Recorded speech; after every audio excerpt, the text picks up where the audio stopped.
Le boulevard, l'opportunité, le cadeau, la boulette. Ça part d'une bouteille de cristalline, ça finit dans tous les foyers. Tu l'imagines, hein ? Tu l'imagines ton oncle ?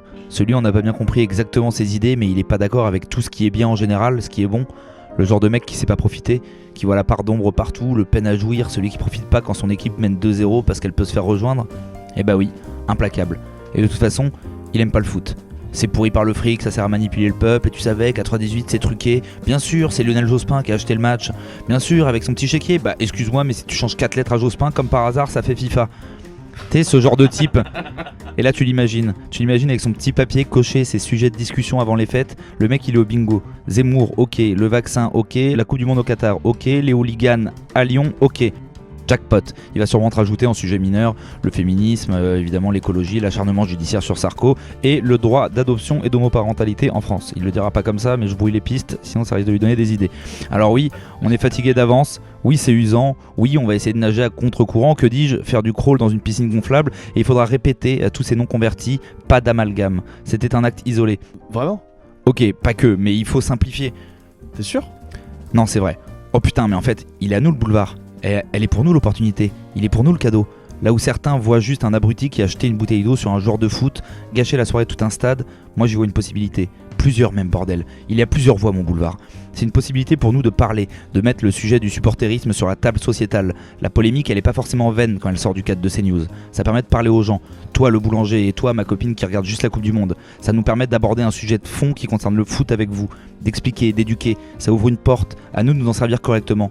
Et puis ça permet un diagnostic, ça permet aussi aux instances de se poser, de tout changer, d'en faire un acte fondateur, de se regarder dans les yeux plutôt que dans les portefeuilles.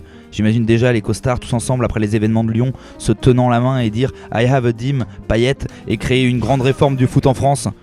Et on serait heureux, on pleurerait de joie dans les couloirs de la FFF, et puis je me réveille d'un coup. Et ce pays où on peut parler calmement de foot, des non-passionnés sans se faire traiter d'abrutis paraît très loin. Tout comme celui où Vincent Labrune et Noël Le Graët font autre chose que sculpter des statues d'eux à l'aide de leur matière.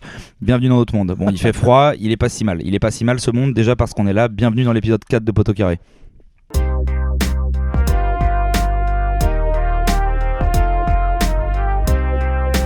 Bonjour, salut, bienvenue, quel plaisir de retrouver la chaleur de Poteau Carré à l'approche de l'hiver. 4e émission, du rouge, du noir au programme, mais j'arrive toujours pas à faire passer un sujet sur le Stade Rennais. Donc on va parler du Milan tout à l'heure, de son retour en grâce, sa résurrection, le pourquoi du comment bien sûr. Mais avant ça, je vais vous présenter ceux qui vont le mieux en parler. Je sais même pas pourquoi je continue à les présenter d'ailleurs, parce que tout le monde les connaît.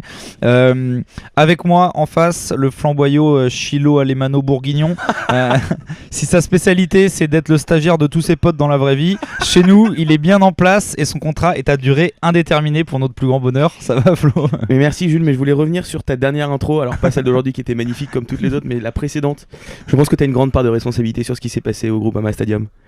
Je te rappelle que dans une magnifique métaphore, tu as comparé les stades à de magnifiques salles de shoot. Certains ont pris au premier degré tes propos. C'est vrai qu'on se rend pas compte de l'ampleur de cet Olympico, un carnage. Bon, bah, merci Jules pour cette belle responsabilité. Je m'excuse auprès de tout le monde. Avec nous à distance, lui la dernière fois qu'il a fait un stage, c'était des travaux forcés de l'autre côté du Rhin. Il est aujourd'hui avec nous pour nous apporter toute sa sagesse et sa longue expérience, le puriste, le guardioliste. Alex, ça va la forme ? Bah, ça va très bien, mais c'est complètement gratuit ça de l'autre côté du Rhin là, je comprends même pas. Qu'est-ce que j'ai fait ? Toi à ton époque les stages, on vous proposait pas trop quoi. Enfin. Ah oui, d'accord, travail forcé, tout ça quoi. Ouais. Non mais très bien. T'es encore au bureau ? Ouais, ça va, bah ouais, toujours à la prod. Les journées sont longues. Ça charbonne. Enfin, à ma droite, vous l'avez entendu d'ailleurs beaucoup ces derniers temps sur nos autres formats passionnants. Et à force de tendre le micro à tout le monde, il postulerait actuellement pour remplacer David Astorga. Il organise des micro-trottoirs dans sa cuisine. Sa mère n'en peut plus. Comment va l'intervieweur fou, Val ? Écoute, ça va super bien. Très content d'être là pour ce petit épisode de Poteau Carré. Et je suis très content aussi d'apprendre que Flo réécoute les épisodes après qu'on les a enregistrés. Oui, c'est ce que je me suis dit, parce que moi je ne voyais pas de quoi il parlait au début. Le mec il se brosse, tu vois. Il s'écoute. Toujours. Bah, il fait son autocritique. Hein. Tu sais que c'est le genre de mec quand il fait un five, il se filme pour revoir ses actions. Il va rechecker l'heure et demie de match après le truc. Bon allez, on enchaîne les gars. Classique, petit point actu chaud, petit point PMU. ma question, une petite réaction et puis des 15 derniers jours, et je vous laisse me dire ce que vous en pensez à brûle pour point. Bon, vous me reconnaissez le fait que j'ai quand même très peu parlé du Stade Rennais ces 4 dernières semaines, enfin ces 4 dernières émissions. Donc là je vais vous demander de réagir en toute objectivité. Récemment j'ai lu une interview de SoFoot qui abordait le sujet de l'équipe de France avec Gaëtan Laborde. Évidemment Gaëtan a balayé ça d'un revers de main en disant que c'était loin. Et c'est vrai que d'ailleurs que demain c'est loin. Mais plus sérieusement, en gros, est-ce que c'est tant que ça une grosse connerie Laborde dans l'équipe de France? J'avance juste 2-3 éléments, après je vous laisse parler. On a Martial Ben Yedder, ça fait pas grand chose en équipe de France. Ceux qui regardent un peu les matchs de Rennes, de Montpellier, on voit que ce gars-là, c'est un mec qui se déchire pendant 90 minutes. Il est assez technique, il est bon des 2 pieds et de la tête. Il a encore foutu un triplé soir. Est-ce que, voilà, je dis pas qu'il va être titulaire, mais est-ce que en complément du groupe France, ce serait tant que ça une connerie Gaëtan Laborde? Moi, je pense que c'est pas complètement ridicule, surtout quand on voit le rôle qu'a Ben Yedder sur les dernières sélections. C'est-à-dire qu'il est appelé, il joue 3 minutes, il le fait rentrer à la 88e minute contre le Kazakhstan, et c'est tout. Donc, quitte à avoir une place pour un joueur dont on ne se sert pas, autant sélectionner un petit jeune qui n'est pas du tout jeune d'ailleurs, mais un nouveau joueur qui mérite amplement au vu de son début de saison. Il est meilleur buteur de Ligue 1, donc ouais, ce serait cool qu'il ait surtout qu'il amène un nouveau profil en oui, soi, quand on galère, qu'on débloque mais pas. bon, après, c'est ce que je dis, il s'en sert pas d'aider, donc non, mais on sait jamais sur un match bloqué en compète. Oui. Toi Flo, Sportivement, je partage l'avis de Val, donc en fait, en résumant pour continuer et appuyer ce que vient de dire Val, je vois pas la plus-value sportive, bien que c'est un très bon joueur que j'adore, mais on sait que Deschamps va pas le faire jouer. Le seul truc, c'est que je voudrais qu'il y soit pour faire kiffer un peu à la fois ces joueurs et ces supporters de notre bonne vieille Ligue 1. Ouais, au final, il y a très très peu de joueurs de cette bonne vieille Ligue 1 qui sont estampillés vraiment joueurs de Ligue 1.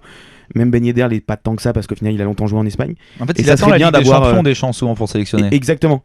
Et au final, on a un peu Vertu qui pourtant depuis longtemps parti en Italie, mais qui a un peu ce profil joueur plutôt de l'ombre, taiseux, mec dont on parle pas beaucoup, et ça ferait beaucoup de bien, je pense, pour le foot français d'avoir un Laborde. Et je pense que les supporters français seraient très contents dans l'ensemble. Oui, comme Jonathan Klaus en fait. Ou TJ Savanier. Ou TJ Savanier. Oui, c'est vrai. Alex, un petit truc à rajouter sur notre bon Non, Gaëtan? mais toi, ça y est, on me donne le lead sur 4 émissions. Au bout de la 4e, tu nous envoies Laborde en équipe de France. Je savais que t'allais pas pouvoir t'empêcher de nous sortir un truc J'ai pas comme dit que je ça. l'envoyais, j'ai dit que c'était pas tant que ça une connerie. Non, moi je suis pas d'accord. Je trouve que c'est un très bon joueur de championnat. S'il continue comme ça et qu'à la fin de la saison, il a fait une saison de fou et qui. Je tiens à dire qu'on est on est à 25 novembre, il est quand même à 14 buts toutes compétitions confondues. Hein. Donc oui, bon, si tu veux, il est sur une forme de continuité. Mais moi, tu vois, les joueurs comme ça, j'ai peur que ce soit un peu comme, tu sais, vous vous rappelez de la sélection de Savidan avec l'équipe de France. C'est le mec qui a eu son moment de gloire, il a fait son retourné au Stade de France, il aura eu sa sélection, voilà, le moment était mignon, mais qu'est-ce que ça va Non mais apporter, voilà, écoute, non mais t'as raison, c'était une question de merde. Non mais moi je réfléchissais plus en termes de profil, je me dis que c'est un profil qu'on n'avait pas en équipe de France, mais bref, j'ai vu que tout le monde n'est pas d'accord avec moi, vous nous direz en commentaire de nos différents réseaux sociaux si pourquoi pas on lance un hashtag Gaëtan en bleu. Messieurs, passons à notre gros sujet.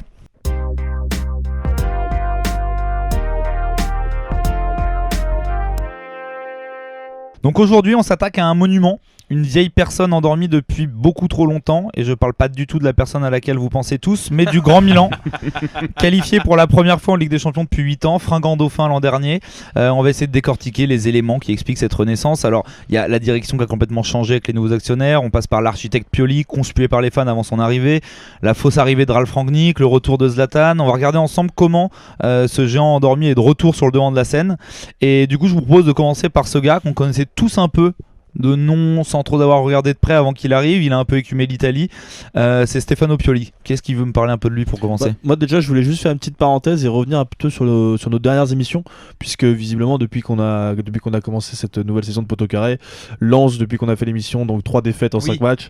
Enfin on va pas refaire tout le truc parce que l'Ajax a quand même perdu un match et fait un match nul, ce qui est quand même déjà une performance. La Sociedad aussi, la Real Sociedad aussi perdu ou fait match nul le week-end dernier? Ils ont fait match nul 0-0 je crois. Match nul. Bon bref, oui, voilà. On continue sur le notre petit belle karma, réputation de chat noir. Voilà. Donc les gars, qui veut me parler un peu de Stefano Pioli? En gros, déjà, Où est-ce qu'il vient, qui c'est, quel club il a fait en tant que coach, est-ce qu'il a été joueur de foot, c'est qui ce chauve là? Ouais. Non, effectivement, c'est un ancien joueur. C'est un joueur qui n'aura pas marqué l'histoire du foot italien. C'est un défenseur central qui a été quand même 5 fois international espoir, mais qui a jamais connu de sélection avec Léa et qui a passé quelques années à la Juve, qui est son club formateur. Il est né dans le Piémont d'ailleurs, il me semble, et en fait, il gagne la C1 85, il gagne la Serie A 85-86 avec la Juve, mais c'est loin d'être un élément clé de cette équipe. Et en fait, il va connaître surtout ces très belles heures de joueur en partant chez l'un des ennemis de la Juve. Alors à ce moment-là, la Fiorentina, il n'y a pas eu le transfert de Baggio, n'est pas un ennemi, mais il va surtout faire sa carrière de joueur à la Fiorentina, et il va connaître une carrière de joueur comme ça sur une quinzaine d'années avant de passer coach au début des années 2000. Il n'y a rien de super pertinent forcément sur sa carrière de joueur, c'est plus finalement sa carrière d'entraîneur qui nous intéresse, parce que ce gars-là, on lui a filé un grand club, il en a déjà fait plusieurs avant. Plusieurs, il a déjà fait 13 clubs, il a fait 13 clubs professionnels déjà, dont des clubs comme Bologne, la Lazio, l'Inter, la Fiorentina et maintenant le Milan. Avec des résultats plus ou moins décevants en fonction des clubs. Il a eu une certaine réussite à Bologne et à la Lazio. La Lazio, c'était pas mal, ouais. Et après, il a eu 2 gros échecs, notamment à la Fiorentina. Moi, je me souvenais de lui à la Lazio. L'Inter, c'est 16 matchs, je crois seulement. Non, 28, je crois, il me semble. Ah, 28, mais il se fait dégager. Avec Bologne, il fait une première saison où il récupère l'équipe au mois d'octobre ou novembre, en cours de saison. Je crois qu'on est en 2011-2012, et il va finir 9ème sur sa première saison avec Bologne. La saison suivante il fait 13ème pardon, et je crois que sa dernière saison par contre le club est relégué, mais au final on a quand même remarqué un peu le talent. Et côté de Lazio, il a surtout cette première saison 2014-2015, souvent il fonctionne très bien sur les 2 premières saisons, et la saison 2014-2015 la Lazio finit 3ème, alors va ensuite se faire taper en barrage par les Leverkusen, et ils vont aussi faire la finale de la Coupe d'Italie perdue contre la Juve. Sachant que pour les plus jeunes qui nous écoutent, qui ont un peu l'habitude de voir la Lazio taper les premières places en ce moment, ces dernières années de Serie A, c'était pas le cas à l'époque en 2014-2015. Quand il fait 3ème, c'est étonnant. Non, puis je vous amène à regarder la composition en 2014-2015, notamment la finale. Il n'y a pas beaucoup de très bons joueurs du côté de la Lazio à ce moment-là. Il n'y a pas Jonathan Zebina? Non, mais il y a Michael Siani à un moment. Ah oui, il y a Michael Siani. Alex, qu'est-ce que tu voulais rajouter? Ouais, pour expliquer un peu pourquoi il y a aussi les huées quand il arrive à Milan, évidemment il y a le passage à l'Inter, mais Flo l'a très bien dit, en fait 3ème avec la Lazio, c'est sa meilleure performance en tant que coach.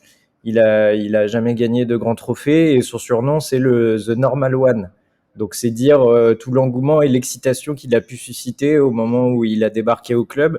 Et finalement, il est plus quand il arrive à Milan, il est plus dans une mission. Vous allez voir que vous allez me respecter et que j'ai des choses à vous montrer, que en suscitant de l'excitation et de l'envie de le voir sur le terrain. C'est vrai que c'est ça qui est marrant, parce que je pense quand même, moi, contrairement à toi, qu'il a été quand même beaucoup conspué parce qu'il venait de l'Inter, qu'il a fait le passage. Largement. Mais c'est vrai que moi, quand tu lis tous les commentaires des tifosi italiens exilés en France, parce que je lis pas encore l'italien, mais ils disent tout ça. Ils disent que c'est un coach finalement qui était pas mauvais, mais qui est pas non plus un coach de génie, quoi. Ouais, c'est exactement. Peut-être un peu notre Antonetti à nous, quoi. C'est exactement ce que j'allais dire. C'est comme si Antonetti arrive au PSG ou à Marseille et qui ramène le club. Ouais, avec en plus une carrière un peu semblable. C'est-à-dire que c'est un mec qui débute au début des années 2000, le métier d'entraîneur. Il commence chez les jeunes, à Bologne et au Chievo. Ensuite, il va prendre des clubs en Série B. Notamment, il commence à la Salernitana, qui est aujourd'hui en Série A, mais qui à l'époque, dans la deuxième partie de tableau en Série B. Il va faire 13 coachs, 13 passages de coach sur des bancs différents, comme la Dival. Mais il y a un moment qui est marquant. C'est sa saison, si on peut dire saison, sa carrière avec Palerme, puisqu'il arrive dans évidemment le club de fou géré par. Je me rappelle, avec Claude Tarré là. Avec Claude Tarré de président, Zambrosani, quelque chose comme ça. Oui, je sais plus comment il s'appelle. Et en fait, cette année-là, on est en 2011. Palerme est qualifié en Europa League. Il joue le barrage avant même le début de Serie A, au début du mois d'août. Palerme se fait éliminer en barrage, et là évidemment il est démis de ses fonctions avant même la première journée de Serie A. Donc il fait même pas un mois sur le banc. Il va rapidement trouver un autre banc, mais c'est un moment qui est très charnière. Dans sa carrière, ça doit marquer un peu, je pense, de te faire dégager. Ça marque un peu. Et au final, quand on regarde le déroulé de sa carrière ensuite, on s'aperçoit qu'il y a toujours des étapes. Il commence chez les jeunes, Série B, Série A, des clubs d'Europa League, puis on arrive chez la Lazio, puis l'Inter, puis la Fiorentina, progressé correctement, puis quand Milan. même. Exactement, il a passé des caps à chaque fois. Et même là, en ce moment, sa carrière au Milan, et on va en parler plus en détail, on voit qu'il passe des caps saison après saison. Ouais. Et surtout, mais après, tu vois, vous parliez tout à l'heure du Normal One et machin. Est-ce que c'est pas ça qu'il fallait au Milan finalement? Parce qu'après avoir tenté leur connerie de Seedorf, de Inzaghi, de faire revenir les vieilles gloires qui avaient jamais coaché, etc., c'est peut-être ça qu'il leur fallait, un mec qui entraîne depuis 15 ans, qui sait à peu près où il va.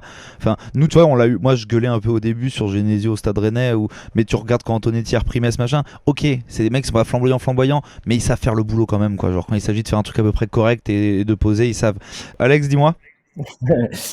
Non, c'est en fait, je crois pas que c'était des conneries de cramer enfin, si c'était des conneries de cramer toutes ces légendes, Sidorf, Inzaghi, Gattuso, tous ces mecs qui avaient joué à Milan. Mais je crois aussi qu'en fait, il arrive au bon moment parce que on va l'expliquer après. Mais c'est plus le fait que Elliott rachète le club et que Maldini reprenne un peu les rênes du sportif qui fait qu'il a une meilleure équipe à coacher On va en et que reparler un peu l'encadrement après du est coup de meilleur, ça, ouais. tu vois. Non, mais t'as raison, Donc, évidemment. Je grossissais un peu le trait aussi, mais oui, je et parlais plus de juste, son excellence de coach. évidemment, bon, j'ai checké, hein, mais Zamparini, le Oui, président Zamparini, Zamparini. voilà, c'est ça. de Palerme. Parlons juste rapidement. C'est quoi comme coach? C'est quoi son style de coaching, son rapport aux jeunes joueurs, à la formation, est-ce qu'il utilise un gros staff? Enfin, racontez-nous brièvement quel style de mec c'est sur le banc. C'est un coach qui est très complet. C'est un mec, déjà, il a travaillé avec les jeunes au tout début de sa carrière, donc il a vraiment aussi cette sensibilité-là. Il a aussi la sensibilité de jouer avec des joueurs de seconde zone, puisqu'il a très longtemps été en série B et dans le milieu de tableau de série A. Et il y a un autre point aussi qui est très important en fait dans sa carrière, c'est que c'est un coach qui est très humain et qu'il est surtout devenu après son passage à la Fiorentina, puisque durant son passage à la Fiorentina, il perd son capitaine Davide Astori qui décède de façon tragique, dont on c'était connaît. sous lui que C'était Astori, sous lui. Et enfin, c'est sous un lui, moment. on s'entend. Mais... Oui, voilà. C'était dans son lit. Et c'est un moment qui est extrêmement marquant en fait dans la carrière de Stefano Pioli et qui humainement va beaucoup le marquer et va aussi participer à changer sa relation avec les joueurs. Outre ça, il y a aussi le fait que ça a été un joueur souvent de seconde zone lui en tant que joueur, et donc il va beaucoup se rapprocher des joueurs, notamment sur l'aspect humain. Et ça, c'est quelque chose qu'on retrouvera dans toutes ses relations, dans tous ses clubs. Après, c'est ce que disait Flo tout à l'heure aussi, c'est un coach qui a énormément évolué depuis le début de sa carrière et du coup c'est un petit peu difficile de définir son style de jeu à proprement parler. Son style aujourd'hui au Milan, moi je veux dire, tu dis qu'il a évolué, il est arrivé à quoi du coup avec toutes ces évolutions? Alors c'est compliqué parce que même là encore aujourd'hui, oui, cette on voit saison, qu'il a fait des il est évolutions, encore en train d'évoluer, il est encore en train de progresser, etc. Mais en gros, si on peut rentrer un petit peu plus dans le détail tactique, lui ce qu'il aime beaucoup c'est le 4-2-3-1. De base, c'est un de ses schémas préférentiels qu'il utilise énormément. Il démarre pourtant au Milan avec un 4-3-3. Ouais. Quand il arrive en octobre 2019, il démarre avec un 4-3-3 où il y a Castillero qui est un joueur exécrable. Et sur c'est le là côté. où il a même envoyé un 4-4-2 à un moment. C'est là où on voit que c'était pas encore un super coach parce qu'il a quand même mis Lucas Paqueta sur le banc. Et ça, tu sais que les Milanais, c'est un des rares griefs qui lui gardent encore. Ils disent que c'est la mise au placard de Paqueta, personne n'a jamais compris, parce que même quand il est rentré, il était pas si mauvais que ça avec le Milan, et les Milanais ont jamais trop compris ça. Alex, tu voulais dire? Attends, je sais que tu vas partir dans tous les sens. Tu me parles de son style de coaching, toi. Hein. Commence pas à me parler de comment ils ont créé le maillot du Milan en 72. Je sais pas si c'est tout blanc tout noir pour Paqueta typiquement parce que ils étaient quand même très très très contents de s'en débarrasser. Et pour parler de son style de coaching, on peut aussi dire que c'est un mec qui prend de plus en plus de risques aussi et qui va qui tend de plus en plus vers le déséquilibre, pardon. Et voilà, juste dire que ça fait partie de son évolution et que je pense que peut-être que prendre confiance et d'arriver dans un gros club, ça lui a permis aussi de se lâcher un peu plus et de montrer ce qu'il avait dans le ventre, d'assumer un déséquilibre dans sa formation, quoi. En fait, il y a un moment charnière dans sa carrière au Milan. Il arrive effectivement, il y a ce côté Pioli out sur les réseaux sociaux en tant qu'ancien interiste et surtout un entraîneur aussi où les gens sont assez sceptiques, ont beaucoup de doutes sur sa capacité à entraîner un club comme Milan. C'est ce moment-là qui est intéressant en fait, c'est que si 6 premiers mois quand il arrive en octobre 2019 sont pas terribles, au mois de mars 2020 on sait tout ce qui arrive, Covid, les compétitions sont arrêtées, la Serie A va reprendre au mois de juin. À ce moment-là on commence à parler de Rangnick et c'est notamment la grande volonté de la direction. Sauf qu'en fait à la reprise du championnat de Serie A au mois de juin, le Milan va enchaîner 9 victoires et 3 nuls et aucune défaite sur la période de reprise. Et c'est le moment où il change de dispositif tactique, il abandonne le 4-3-3 pour ce fameux 4-2-3-1. Et c'est le moment où le Milan va commencer à vraiment développer un jeu à la fois intéressant et qui gagne. Et au final, Pioli va être largement conforté et va aussi satisfaire les supporters. Et c'est aussi, il réussit à requalifier le Milan AC en Europa League en terminant 6ème. Bon, c'est par rapport à là où il avait repris le club après le Covid, c'est déjà une bonne performance. Ils étaient 12ème quand il le reprend le club. Exactement. Voilà, 12ème et il arrive à les faire finir 6ème au bout d'un sprint final très intéressant. Ouais, et c'est le début de la série d'invincibilité incroyable de 27 matchs sans défaite qui va se terminer en janvier 2021 contre la Juventus. Alors après, pour tempérer, je te file la parole juste après Alex, pour tempérer un peu sur le côté génie tactique de Pioli, faut pas oublier non plus que quand il switch son 4-3-3 en 4-2-3-1, c'est pour mettre quelqu'un dans les meilleures conditions, c'est Zlatan. Donc il est un peu forcé par ça. Alors après, il a l'intelligence de le faire, de mettre Zlatan dans les meilleures conditions, mais c'est ça qui fait qu'il termine en bombe après le Covid, parce qu'il met ce joueur-là. Donc on se rend compte que c'est un mec, est-ce que finalement c'est pas plus un coach plus pragmatique, plus humain qu'un grand tacticien, quoi, finalement? Ouais, non, mais complètement, et c'était pour poursuivre sur ta lancée, et notamment sur Zlatan, parce qu'en fait, Zlatan, il l'a pas juste intégré dans son collectif, il lui a aussi donné une place très forte dans le vestiaire. Et ça fait partie aussi, parce qu'on sait ce que ça représente d'avoir Zlatan dans le vestiaire. On se souvient tous des anecdotes à Paris où il avait dégagé les potes de Kurzawa sur la touche.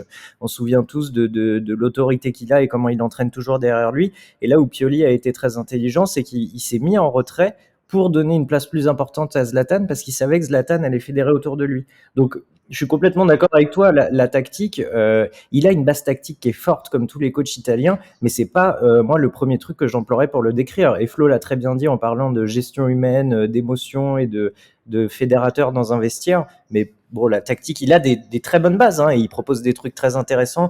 Milan était attaqué beaucoup à gauche l'année dernière, maintenant plus à droite. On va en parler plus précisément du coup des joueurs, etc. Après, tu me donnes une bonne transition. Juste avant, je voudrais juste qu'on aborde un petit peu son rapport à son staff, comment il bosse un peu, si vous avez des billes là-dessus. Ce qui est intéressant, c'est que il a un adjoint de toujours, Mourelli, qui est son adjoint depuis quasiment le moment où il a été en série B. Donc c'est son homme de confiance, c'est son adjoint un peu comme Jean-Louis Gasset et Laurent Blanc. C'est surtout l'adjoint qui va s'occuper de la mise en place des entraînements, qui va s'occuper aussi de l'aspect tactique beaucoup, et Pioli va être un peu plus en surface. Et à côté, il s'est adapté au club dans lequel il est arrivé avec le Milan AC, puisque l'entraîneur des gardiens, c'est Dida aujourd'hui, qui a une période de transition. Et par exemple, il y a un des entraîneurs un peu dans le rôle que Zoumana Camara avait avec le PSG, qui est Daniele Bonera, qui a joué début des années 2010 au Milan, qui n'a pas une carrière extraordinaire, c'est pas une légende du Milan AC, mais c'est un joueur qui est resté quand même suffisamment longtemps dans ce club et qui permet à Stefano Pioli de comprendre la culture milanista. Ok, donc il est quand même entouré, à la fois c'est un truc un peu hybride avec son gars de toujours qui gère un peu le côté tactique et les anciens milanais. Justement, on va avancer parce que vous avez commencé à en parler rapidement, etc., sur l'aspect plus tactique et sur les joueurs qui composent cette équipe-là. Parce que voilà, on a dit c'est un mec très humain, etc. C'est pas une bille tactiquement non plus, il a fait 2-3 trucs quand il est arrivé, il a changé des choses.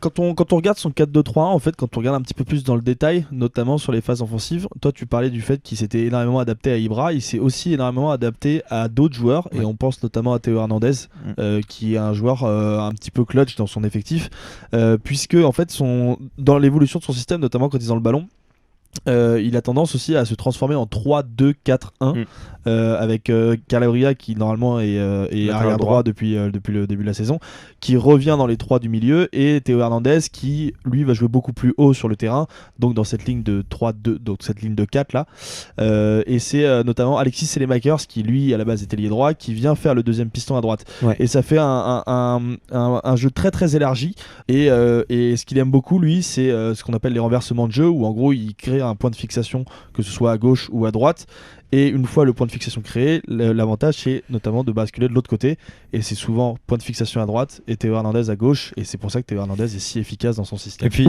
vas-y, et Théo Hernandez a aussi le côté gauche qui est complètement libre en phase offensive, puisque Leao ou Rebic, qui est généralement l'ailier gauche, a tendance à beaucoup venir au soutien de Zlatan et à jouer derrière, à jouer en pivot avec lui. L'autre point qui est très important aussi dans sa tactique, alors il y a un point, c'est Mike Maignan. Alors quand il va revenir, vous allez le voir, mais c'est pas étonnant de prendre un gardien très jeune, fort potentiel, très très fort sur sa ligne, mais aussi un gardien qui a un jeu au pied excellent. Vous voyez très souvent le gardien du Milan balle au pied en dehors de sa surface, même s'il y a le pressing adverse qui est déclenché. C'est-à-dire qu'ils n'hésitent pas vraiment à se servir du gardien comme en fait d'un milieu qui va venir se positionner entre les deux centraux. Ça, c'est là où on voit mais ça c'est là où on voit qu'il a aussi adapté un petit peu sa tactique, parce que Donnarumma était largement capable de le faire, il lui demandait moins avant. Il lui demandait moins parce qu'il avait aussi moins confiance, et que je pense que l'ensemble de l'équipe a pris confiance dans ce jeu-là. Et après, on a cette concurrence de numéro 10 entre Krunic et Brahim Diaz. Alors Krunic, c'est un joueur qui a jamais marqué le foot. Brahim Diaz, il a jamais marqué le foot non plus, mais on en a beaucoup parlé. Ça arrive, il est jeune. Pépite Manchester City, pépite Real Madrid.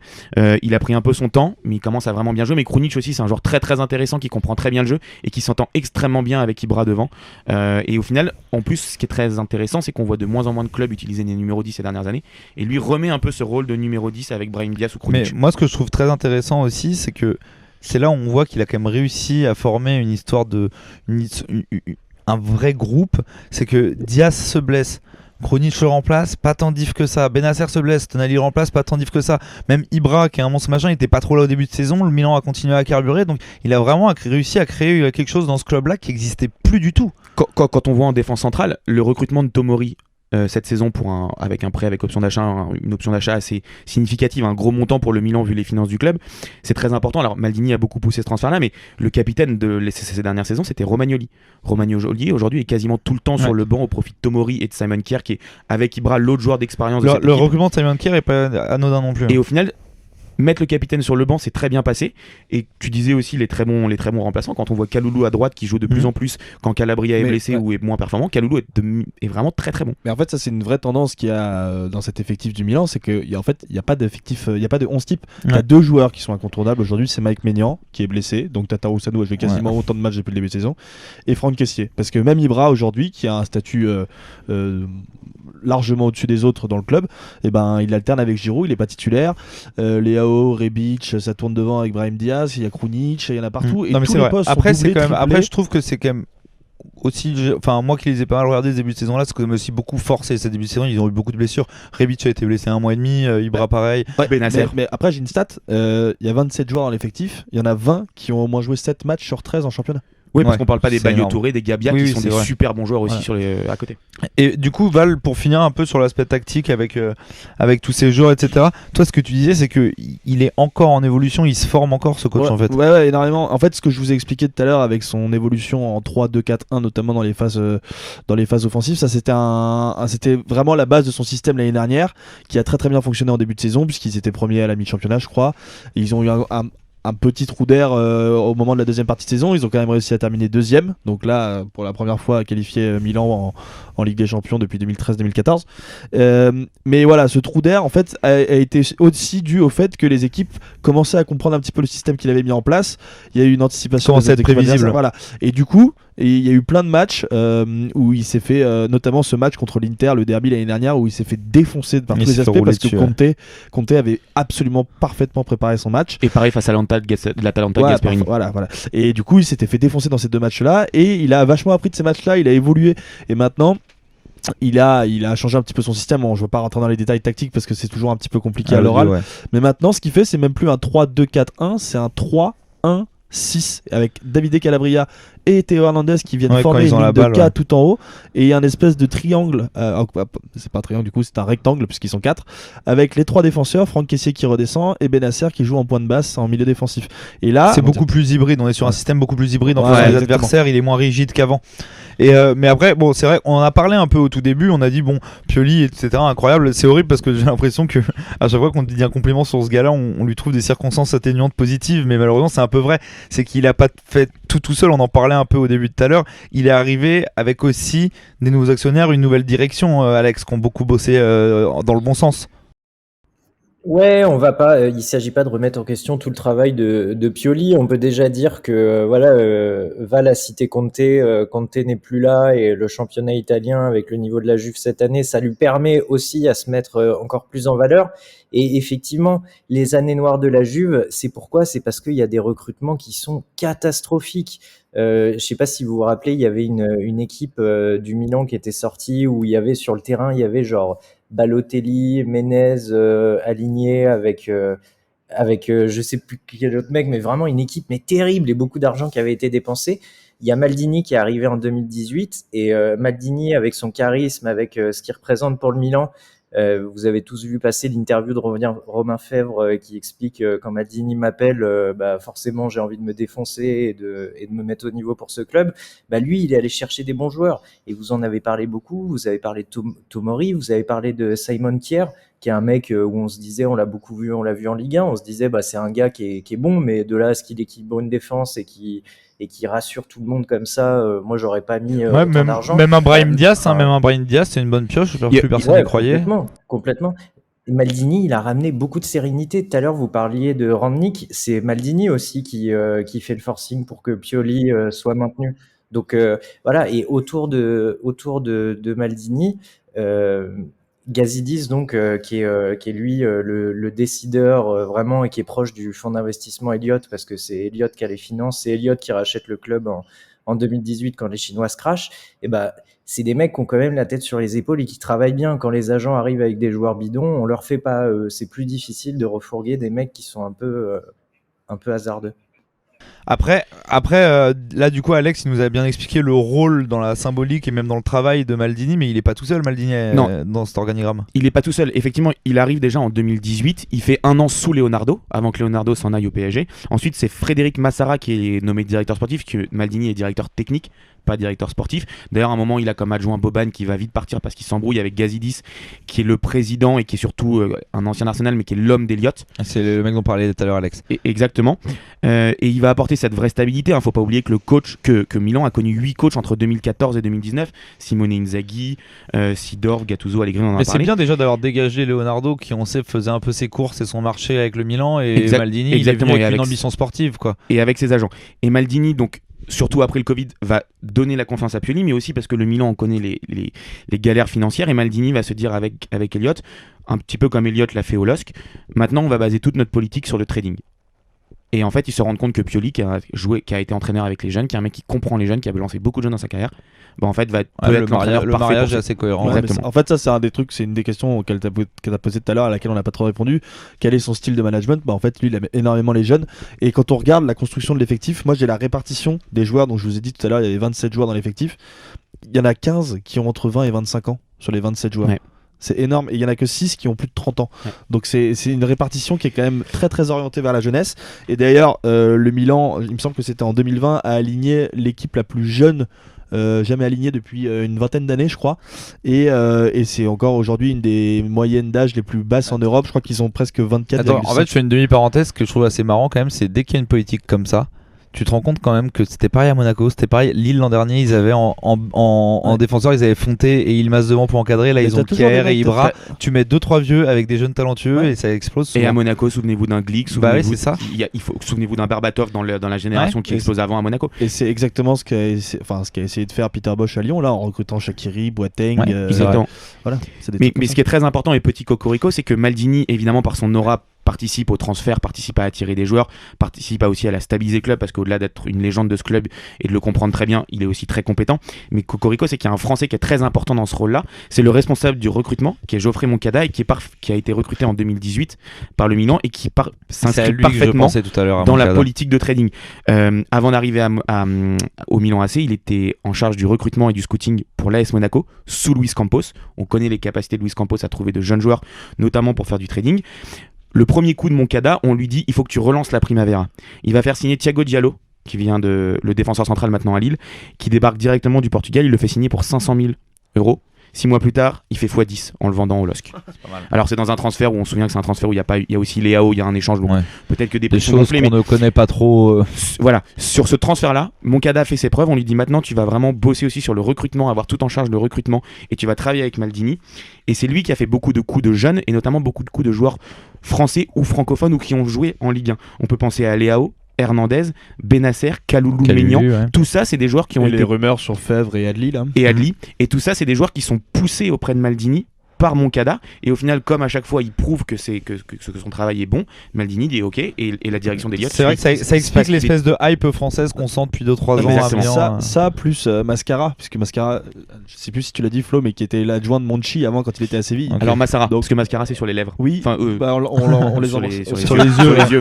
Grande connaissance des femmes de la part de Flo. En fait, ce système, il est très bien, mais il oblige à être tout le temps performant parce qu'il y a des joueurs que tu peux pas garder. Et la stratégie d'Eliott à terme, on le sait, c'est de revendre le club. Et c'est aussi pour ça qu'ils vont pas s'aligner sur des salaires qui sont monstrueux. C'est pour ça que Donnarumma, qui voulait 10 millions par saison, finalement, ils ont pas pu le maintenir. C'est pour ça que Kessié, on sait pas où il va aller l'année prochaine. Et la question se pose pour celui qui est à mes yeux le meilleur joueur de l'effectif, Théo Hernandez. Est-ce qu'ils arriveront à garder Hernandez au Milan avec les sollicitations qui vont avoir derrière? Je suis pas sûr du tout.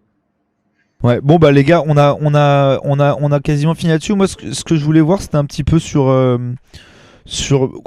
comment on peut se projeter pour le Milan. Du coup, on vient un peu de l'aborder et de le dire. Là, Elliott, leur but, c'est quand même de revendre le club, etc. Est-ce qu'ils vont vraiment revenir? Là, ils sont revenus à la cour des grands, ils vont y rester, ou est-ce que c'est un peu tendu avec leur situation financière, avec tout ça?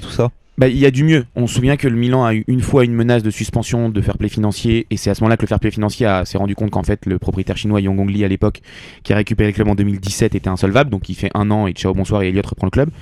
Alors aujourd'hui il y a du mieux. Je crois qu'en termes de pertes, l'année dernière on était à 155 millions il y a 2 saisons. 194 et 96. Et là on est à 96 millions de pertes cette saison, ce qui n'est pas catastrophique pour une saison impactée par le Covid, et ce qui est par exemple moins que l'Inter ou la Juve. Donc financièrement ça va mieux si cette politique de trading se met vraiment bien en place.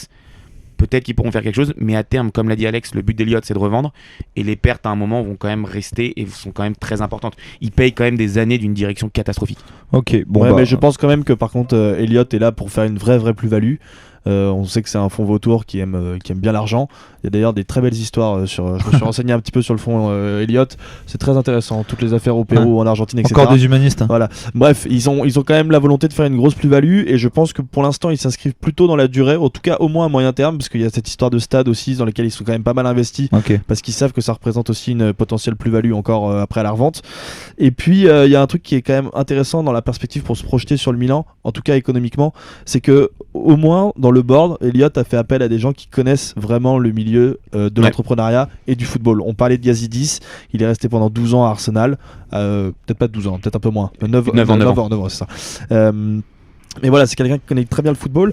Et quand on regarde un petit peu le board de Milan AC, il y a aussi Scaroni qui est directeur général, qui est le président, le PDG de Eni, qui est en gros l'équivalent de Total en Italie. Qui est un ancien Donc, proche voilà. de Berlusconi. Voilà, exactement.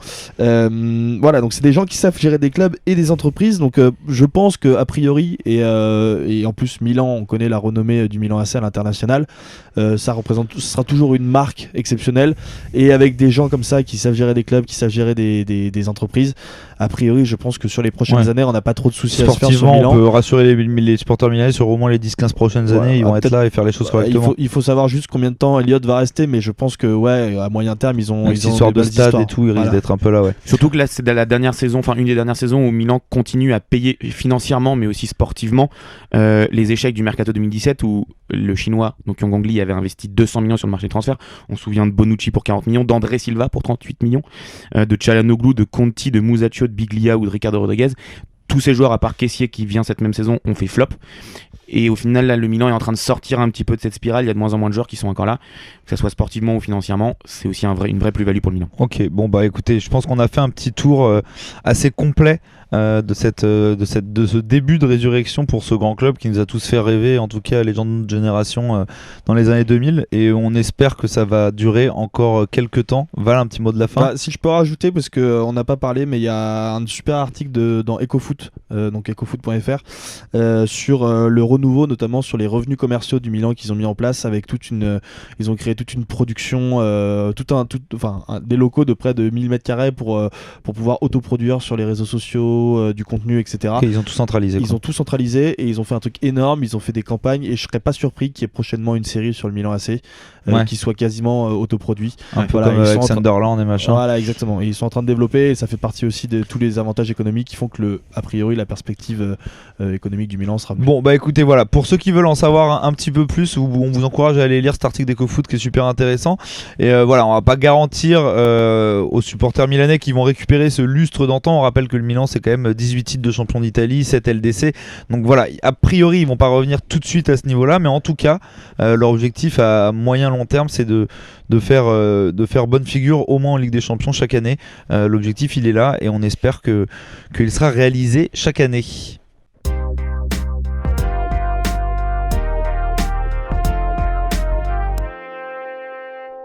Bon messieurs, tout le monde a l'habitude, maintenant on passe à vos petites chroniques de fin d'émission où vous allez essayer de vous projeter dans les 2 semaines ou dans les semaines qui viennent en vous intéressant à un match en particulier, en choisissant évidemment un aspect précis.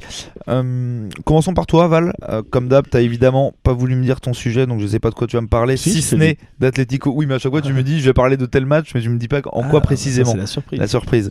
Donc tu vas nous parler d'Atlético Elche. Vas-y on voit tout ça. Exactement, Atlético Elche dimanche à 18h30 et pas pour n'importe quelle raison mon petit Jules, parce que j'ai été consulter Madame Irma, notre devineresse à tous, qui m'a affirmé que dimanche sur les coups de 20h10 20h15 Luis Suarez délivrerait le Wanda Metropolitano. Alors vous me direz c'est pas la première fois et ni probablement la dernière fois que Luis Suarez sauve son équipe à la dernière minute, mais cette fois-ci ce but aura une valeur symbolique, notamment grâce à sa célébration, puisqu'il décidera de dédier son but à un homme qui aura marqué tout un pays, Oscar Tabarez. Et oui, vous l'avez peut-être pas remarqué, mais pendant cette trêve internationale, Oscar Tabarez a décidé de quitter le poste de sélectionneur de la sélection uruguayenne, en partie poussé par sa fédération, notamment après une Copa América plutôt décevante où il avait fini 5ème. L'Uruguay était reparti après à l'assaut des qualifications pour la Coupe du Monde. Le problème, c'est qu'après 14 matchs, l'Uruguay en a gagné 4, a subi des grosses défaites. Et évidemment, je pourrais vous parler juste du bilan des résultats. Mais je peux aussi vous parler du rajeunissement de la sélection, avec l'arrivée des joueurs comme Bentancur, comme Valverde, qui sont souvent propulsés en Uruguay comme des stars. Et il y a souvent eu des décalages dans le discours avec Oscar Tabarez. Mais le vrai problème qui a conduit à sa démission, c'est surtout l'état de santé d'Oscar Tabarez, puisqu'il y a quelques années, il a été diagnostiqué d'une neuropathie. Donc grosso modo, si je pousse mes connaissances scientifiques à un maximum, c'est en gros ces nerfs qui font plus les connexions entre son cerveau et sa peau, ses muscles et ses organes. Autant vous dire que en termes de douleur, ça doit être assez affreux. Et c'est d'ailleurs pour ça que depuis, il délègue ses séances à tous ses entraîneurs, qu'il a subi énormément de traitements et qu'on l'avait vu aussi à la Coupe du Monde en béquille, sur le banc, notamment contre la France. Et du coup, voilà, c'est tous ces éléments qui l'ont poussé à Oscar Tabarez à démissionner. Et même si les dernières années n'ont pas été très convaincantes en termes de jeu, probablement en partie pour les raisons que je viens de citer, il faut bien comprendre que le football aujourd'hui perd une immense personne qui aura inspiré pas seulement le football uruguayen, mais tout un pays. Je pourrais vous parler d'El Proceso, qui est le système qu'il avait mis en place à son arrivée en 2006 pour révolutionner toute la formation en Uruguay. Donc il avait transformé tout un complexe sportif national, l'équivalent de l'INSEP, et ce complexe avait ensuite façonné des joueurs comme Godin, Suarez, Cavani, Cáceres, etc. Je pourrais vous parler de ses performances avec la Céleste, une demi-finale de Coupe du Monde quand même, un quart et une Copa remportée en 2011, 16 ans après la dernière. Mais là où Oscar Tabarez a probablement été l'un des plus grands entraîneurs de son époque, c'est surtout sur son aspect visionnaire et son impact sur la société, parce qu'il a toujours considéré le football comme un vecteur progressiste, que ce soit pour la culture, pour l'éducation. Et justement, je voulais terminer avec cette phrase qu'il avait dit après l'élimination contre la France à la Coupe du Monde 2018. Il avait dit: ça ne sert à rien d'être champion du monde si nos jeunes ne savent pas où est la Russie ou pourquoi dans le groupe français il y a autant de joueurs d'origine africaine. C'est le moment de tenir la promesse d'atteindre 6% du PIB en faveur de l'éducation. Voilà, je trouve que c'est une phrase qui reflète parfaitement la mentalité d'Oscar Tabarez, qui a toujours été dans l'optique de vouloir apprendre, de vouloir transmettre aux jeunes. Et on comprend aujourd'hui comment il a réussi à faire de l'Uruguay un pays de 4 millions d'habitants, donc quasiment 2 fois moins que la population d'Île-de-France, une des grandes nations du football mondial. Donc voilà, merci pour tout ce que vous avez fait, monsieur Tabarez. On sait qu'il nous écoute. Et portez-vous bien pour la suite. Ouais, merci Val. Je vais pas vous faire réagir tous, les gars, je suis désolé, on est un peu tenu par le temps, mais pour ceux qui connaissent moins, il faut bien comprendre que ce mec-là, c'est une sommité du foot moderne, que c'est lui qui a tout seul remis sur le devant de la scène un pays qui était aux abonnés absents, parce que l'Uruguay, avant que Tabarez arrive, on rappelle quand même que l'Uruguay est un grand pays de foot à la base. 4 millions d'habitants. Mais 4 millions d'habitants. À Enzo Francescoli avant, quoi. Ouais, non mais c'est ça, mais même l'Uruguay avant, voilà, ils ont gagné, ils ont eu leurs heures de gloire pendant les années 30, 40, 50, mais après ils ont complètement disparu, et Tabarez a tout réformé. Il y a plein d'articles qui sont super intéressants là-dessus. Je vous invite à vous renseigner comment il a fait en Uruguay, en fait, ce qu'ils ont fait à la Masia derrière, avec les systèmes de jeu chez les gamins des 8 ans, et en plus l'impact social. Enfin voilà, lui c'est un dieu vivant en Uruguay, et tout cela est bien triste. Comme ça, ouais, c'est bien triste.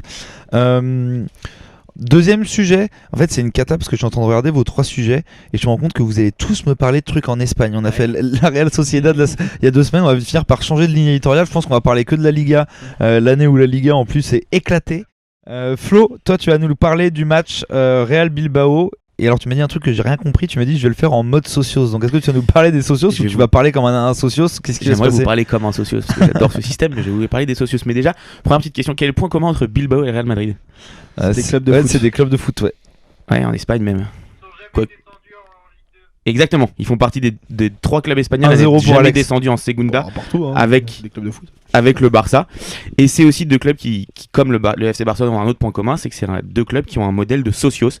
Ils sont seulement 4 en Espagne, donc le Real Madrid possède un peu plus de 100 000 socios, le FC Barcelone à peu près 200 000 socios, l'Athletic Club de Bilbao à peu près 43 000 socios, et le dernier c'est Osasuna, avec 15 000 socios, 2 Basques, un Catalan et le géant madrilène. D'ailleurs c'est un modèle, le modèle socios, qui n'existe évidemment pas qu'en Espagne, il est très populaire aussi au Portugal. Les 3 gros clubs ont ce modèle, notamment Benfica, qui se targue depuis des années d'être le club avec le plus grand nombre de socios, puisqu'il dépasse les 230 000 socios partout dans le monde, et aussi et surtout en Argentine, où ce modèle est répandu dans tous les clubs, notamment Boca Juniors, qui possède plus de 200 000 socios. Mais au final, en Espagne aujourd'hui, si les socios bénéficient d'un poids économique de plus en plus restreint, puisque le sponsoring et les droits télé ont largement augmenté, ils disposent toujours d'un réel droit de vote ou de veto, notamment pour les élections ou certaines décisions, comme au Barça par exemple, il y a une dizaine d'années pour l'arrivée du premier sponsor maillot ou la rénovation du Camp Nou, qui avait été alors soumis à l'approbation des socios. Alors, les socios, c'est un système électoral démocratique qui comporte en fait les mêmes dérives qu'un système politique et qu'une élection classique. Ça dénonce, hein. Exactement, c'est magique. Notamment des promesses folles de certains candidats lors des campagnes, souvent de très très bas niveau humain, pouvant mettre notamment le club en danger financièrement. On le voit aujourd'hui avec le Barça qui paye la gestion catastrophique de Bartomeu.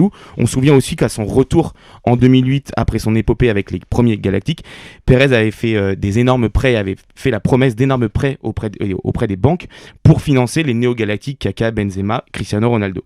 Alors même que lui-même ne dépense pas 1 euro de sa poche en dehors de la campagne qu'il fait pour être président du Real. Parfois aussi, et c'est là qu'on va parler de l'Athletic Club Bilbao, un vote peut montrer toute la fracture et les divisions qu'il existe dans un club. En 2019, il y a les élections, donc on parle de 43 000 socios à Bilbao, et sur les milliers et milliers de votes, seulement 84 voix d'avance pour l'actuelle direction qui est en place. Évidemment, vous imaginez bien que l'opposition est énorme, la fronde énorme, et fin décembre, les administrateurs de l'Athletic Bilbao voient les socios rejeter toutes leurs demandes de vote, et notamment ils n'arrivent même pas à valider le budget annuel, ce qui montre bien le climat délétère qu'il y a alors dans le club basque. Et ce moment-là est une véritable catastrophe pour le club qui va amener au final à l'éviction du coach alors en poste. C'est une division qu'on retrouve aussi sur d'autres sujets, et notamment sur des sujets beaucoup plus politiques et identitaires, et on le voit notamment dans des régions à forte identité comme la Catalogne avec le Barça ou le Pays Basque avec Bilbao et Osasuna, puisque c'est des clubs qui très souvent se revendiquent indépendantistes et soutiennent les mouvements indépendantistes qui divisent largement la population même dans ces régions-là. Pourtant les socios c'est aussi un très très bon modèle, notamment parce qu'il permet beaucoup de garde-fous. On se souvient de la motion de censure récemment contre Bartomeu, ou celle qui avait conduit aussi à la démission de Sandro Rosell suite au transfert de Neymar et aux nombreuses fraudes. À Bilbao, les socios sont aussi évidemment les garants des traditions basques du club, le fait de ne recruter que des joueurs basques et de jouer qu'avec des joueurs basques, et c'est impensable d'avoir demain un dirigeant sous peine d'une motion de censure de la majorité des socios, ou même d'une impopularité qui l'empêchera de se réélire, de dire on va jouer avec des étrangers. C'est clairement impossible aujourd'hui. Enfin, les socios, et on en avait parlé lors de notre émission argentine, peuvent également avoir des répercussions ultra positives sur la vie de personnes qui sont membres de socios et qui vont alors avoir accès à des services qui vont bien au-delà du foot, des soins dentaires, des soins médicaux, des aides sociales ou l'accès à certaines écoles. Aujourd'hui, en France, malheureusement, on est un peu les petits-enfants de ce modèle, mais on voit commencer à germer certains modèles de socios. Alors on peut parler de Bastia qui avec cette rétrogradation financière a 20% de son capital qui appartient des socios. On peut parler des Calons, c'est un groupe de supporters qui détient à peu près 6 à 7% du club de l'En Avant Guingamp. Et aujourd'hui on voit des projets, notamment Ala Nantes qui est le plus gros projet avec près de 5000 personnes, et Massilia Socios Club à Marseille qui veulent essayer de mettre en place ce système. Et je pense qu'au vu des fractures du foot français aujourd'hui, notamment dans les tribunes, il est grand temps de se pencher sérieusement sur ce système. Ouais, je pense qu'en effet, Nantes, Saint-Etienne, ils seraient contents d'avoir un système de socios à l'heure qu'il est. Exactement. Saint-Etienne a essayé de le mettre en place de façon assez démagogique. Et si vous voulez en savoir un peu plus sur d'ailleurs les mouvements de supporters en France qui ne sont pas des socios, mais on a notre format sous le capot avec ce jeune Valentin Aznar qui est très intéressant ce format. Et avec notamment le premier épisode qui a plu à beaucoup de gens avec Nicolas Ourcade, ce grand spécialiste, et la dernière partie qui va apparaître dimanche. Donc on est aujourd'hui vendredi, donc après-demain. Vous aurez la troisième partie qui est disponible. Tiens, en parlant de socios enragés, toi Alex d'ailleurs étonnamment tu vas nous parler d'un coach et d'une équipe en Espagne qui n'est pas le Barça ni Guardiola, ce qui est étonnant. Tu vas nous parler de Ancelotti et du Real. Ouais Jules, je voulais vous parler de Carlo Ancelotti ce soir parce que je trouve que c'est un entraîneur qu'on oublie et qu'on met pas suffisamment en valeur quand on pense aux grands entraîneurs qui ont fait l'histoire de ce sport. Et qui mieux que Paolo Maldini pour décrire ce très grand entraîneur qui le décrit comme un homme qui ne s'énerve jamais. Alors oui, c'est un entraîneur qui est pas comme les autres, Ancelotti. Il est pas comme Klopp, comme Guardiola ou Simeone qu'on peut voir se défigurer, avoir le visage qui se transforme pendant un match quand le match se passe pas bien. Quand son équipe marque, Ancelotti, c'est plus je vais boire une petite gorgée de café, et quand son équipe prend un but, c'est le sourcil qui se lève. Mais résumer Ancelotti à son calme, ce serait un peu injuste. Ancelotti, c'est surtout 2 mondiales des clubs, 3 super coupes d'Europe, 3 C1, une Bundesliga, une Première Ligue, une Serie A, un championnat de France, et je vous passe les coupes nationales, sinon la chronique va durer une éternité. Alors pourquoi, quand le Real est allé le chercher à Everton, on a tous un peu tiqué ? Pourquoi cet entraîneur qui exerce depuis 1996 et qui a toujours su se renouveler nous a fait douter ? Peut-être parce que Ancelotti, c'est pas un génie tactique. C'est pas un intellectuel du foot. On se souvient du sapin de Noël qu'il avait mis en place à Milan et au PSG, qui a été repris et théorisé, mais même lui s'en défend un peu en expliquant qu'il avait composé avec les joueurs qu'il avait sous la main et qu'il aurait fait autrement dans un autre contexte. Peut-être aussi que ça dégaine son style, son côté père de famille, que d'autres coachs ont beaucoup plus affirmé. On pense au style de Guardiola, à Mourinho qui dégage un charisme surpuissant quand il entre dans une pièce. Ça, Ancelotti ne l'a pas. Et peut-être que c'est ça qui fait aussi qu'on est moins enthousiaste quand on pense à ce mec. Mais en tout cas, ce qui est sûr avec Ancelotti, c'est que si tu es dans une période compliquée et que tu as besoin d'apaiser les relations dans ton club, c'est lui qu'il faut appeler. Il se mettra jamais le vestiaire à dos. Et son premier passage au Real, c'est ses talents de diplomate qui l'ont aidé à apaiser un vestiaire qui était à feu et à sang. On se souvient que Mourinho était parti en brouillant les cadres de la sélection espagnole, et pour que Casillas et Xavi se foutent sur la tronche, il faut y aller quand même. Il y a peut-être qu'au Bayern où ça s'est un peu mal fini, mais bon, le Bayern c'est très particulier à gérer. Et parler d'Ancelotti, ça me permet aussi de conclure sur le PSG et d'en profiter pour faire un petit coucou à Flo en pensant au match qu'il y a eu cette semaine face à City. Paris qui avait tout bien fait depuis l'arrivée des Qataris, et je vous laisserai sur cette question. Finalement, est-ce que Ancelotti, c'est pas le péché originel qui a fait basculer la politique sportive du club dans l'irrationnel ? Moi, c'est ce que je pense, et je pense surtout que c'est un homme qu'il faut remettre sur le devant de la scène, parce que partout où il est passé, il a gagné, partout où il est passé, il a laissé un vestiaire apaisé, et partout où il est passé, il a été aimé. Messieurs, là-dessus, merci à tous. Quel plaisir encore que cette émission. Pris beaucoup de plaisir, appris beaucoup de choses. On vous encourage à nous suivre du coup sur nos nouveaux formats qui arrivent. On va avoir du coup une troisième partie de Sous le Capot dimanche. On va avoir un live Twitch avec Jean-Baptiste Guégan certainement la semaine prochaine. La semaine prochaine ou peut-être dans 10 jours, on verra ça. Voilà, encore plein de jolies choses qui vont arriver. Suivez-nous bien sur les réseaux sociaux, partagez et donnez-nous de l'argent sur Tipeee. Et petit truc, on a lancé hier un jeu concours pour faire gagner le dernier hors-série. Tout à fait. Enfin, pas le dernier d'ailleurs, le hors-série SoFoot sur Maradona. Si vous écoutez ça à la sortie du podcast, vous avez encore 2 jours pour participer. Concours qui est encore actif jusqu'à dimanche. Donc, voilà. Dimanche 18h, vous avez juste à écouter. Dimanche, vous n'avez plus qu'à écouter Sous le Capot, à participer, et puis peut-être vous en sortirez aussi avec un petit. Voilà. En tout cas, merci à tous pour vos retours qu'on a eu sur les réseaux sociaux. Ça nous fait chaud au cœur. On a de plus en plus d'écoutes, de plus en plus de messages gentils, et ça fait plaisir. Allez, bon week-end. Ciao. Ciao. Ciao.